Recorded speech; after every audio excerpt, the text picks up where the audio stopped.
In the summer months, hundreds of people walk this path from Tenby to Kiln Park, and they all miss something. Free food. Here we have wild fennel. You find it in the supermarkets, it's quite expensive, it comes in quite a large bulb.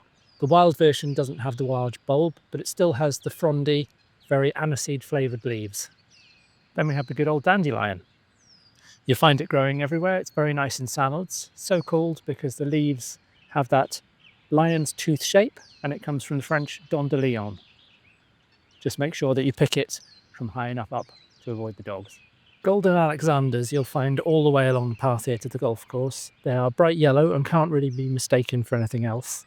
The Golden Alexander is quite an interesting one because it was originally brought over by the Romans as a culinary herb, and now you find it absolutely everywhere. It tastes like a combination of celery and sweet parsley. Then we have an old favourite, which is the nettle, or the stinging nettle. The leaves are covered in tiny little hairs, and on the end of each hair is a little drop of acid, and that's what causes the stinging sensation. So when you cook them, the acid degrades and it's quite safe to eat. Very much like spinach. And this one often comes as a bit of a surprise to people, but plantain. No, not the banana. This ribbed plant that you find with the brown seed heads. It's very good for stings and bites when you rub up the leaves and rub it on a sting, but the head itself actually tastes of mushroom.